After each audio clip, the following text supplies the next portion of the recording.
ٹیپو سنسکرت زبان کا لفظ ہے جس کا معنی ہے شیر جیسا۔ انہیں شیر میسور بھی کہا جاتا تھا۔ ان کے تخت کی شکل ایسی تھی کہ جیسے کوئی شیر کے اوپر کوئی شخص بیٹھا ہوا ہو۔ ان کی تلوار اور ان کے خنجر کا دستہ جو ہے وہ بھی شیر کے سر جیسا تھا۔ انہیں شیر سے بے پناہ لگاؤ تھا۔ یہ وہ دور تھا کہ جب ہندوستان بھر میں لاکھوں شیر اور چیتے پائے جاتے تھے۔ برطانیہ ایسٹ انڈیا کمپنی وہ آگے بڑھنا چاہتے تھے اور ان کے راستے کی ایک بہت بڑی اور آخری رکاوٹ جو 22 سال تک انگریز کا راستہ روک کے رکھے وہ یہی ریاست میسور تھی۔ سلطان ٹیپو کے والد حیدر علی اور ان کے بعد خود سلطان ٹیپو نے انگریز کا بڑی جرأت و بہادری سے مقابلہ کیا۔ جب اپنے غداروں کی وجہ سے سلطان ٹیپو کو شکست ہوئی تو اس وقت یہ جام شہادت انہوں نے نوش کیا تو انگریز نے سلطان ٹیپو کو انڈو کرنے کے لیے نہایت گھٹیا طریقے استعمال کیے۔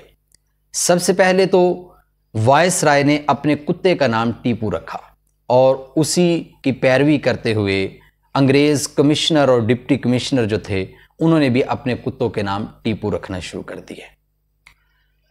ریاست میسور میں صوبیدار ایک گورنر کو کہا جاتا تھا۔ انگریز نے اپنی فوج کے لیفٹیننٹ سے نیچے درجے کا ایک جو اہلکار تھا اس کو صوبیدار کا نام دیا۔ سلطنت میسور میں وزیر خوراک کو خان سامان کہا جاتا تھا۔ انگریز نے باورچی کو خان ساما کہنا شروع کیا۔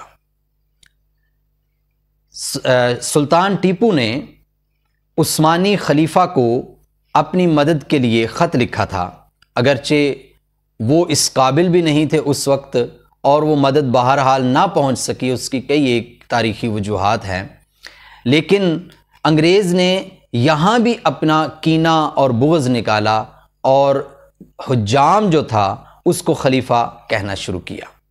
یعنی سلطان ٹیپو اور سلطنت میسور سے جڑی ہوئی ہر چیز کو وہ گویا کہ دنیا سے نیست و نابود کرنا چاہتے تھے یا ان کی تذلیل کرنا چاہتے تھے۔ آپ اندازہ لگائیے کہ میسور جیسے شہر میں جو کہ نسبتاً ایک چھوٹا شہر تھا اس کے مقابلے میں بہت سے دوسرے شہر بڑے موجود تھے، لیکن وہاں ایک فرم قائم کی گئی جس کا نام تھا van engine and van engine.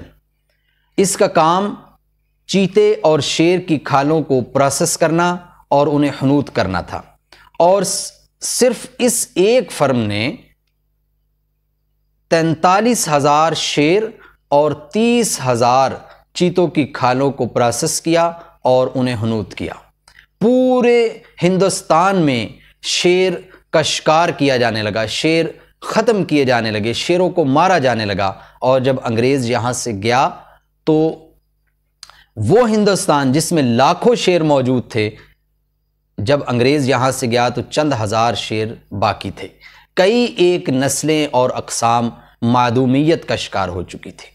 یہ وہ گھٹیا سوچ تھی کہ جو آج ہمیں یہ پڑھاتے ہیں کہ وائلڈ لائف جو ہے اس کو کیسے ہم نے تحفظ کرنا ہے، اور وہ ہمیں لیکچر دیتے ہیں، ہم ان کے لیکچر مؤدب ہو کے سنتے ہیں اور ایک انفیریٹی کمپلیکس کا احساس کمتری کا شکار ہو جاتے ہیں۔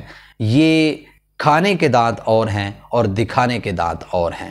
ہمیں اپنی تہذیب کو پڑھنا چاہیے، ہمیں اپنے دین کو پڑھنا چاہیے کہ جس میں ایک پیاسے کتے کو اپنے موزے سے پانی پلانے والی ایک بدکار خاتون جو ہے اس کے لیے بھی جنت کی بشارت، اور جانوروں کے ساتھ محبت کرنے کی تلقین، جانوروں کا خیال رکھنے کی تلقین، جنگ کے موقع پر بھی جانوروں کا خیال رکھنے کی تلقین جس دین نے کی ہو، وہ دین جو ہے اس کو ماننے والے جو ہیں وہ ان لوگوں کے سامنے مرعوب ہو جائیں کہ جو لوگ اپنے دور اقتدار کے اندر جانوروں کا اس بے رحمی سے شکار کرتے رہے ہیں۔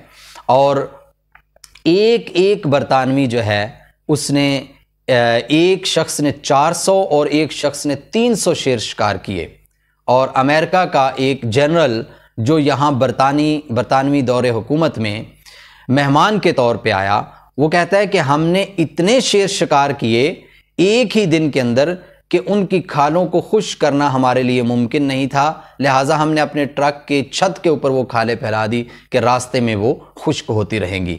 ہمیں یہ چاہیے کہ ہم جانوروں سے محبت ضرور کریں، لیکن انگریز یا کسی اور سے مرعوب ہو کر نہیں، بلکہ اپنے دین پہ عمل کرتے ہوئے۔ شکریہ، والسلام علیکم ورحمۃ اللہ وبرکاتہ۔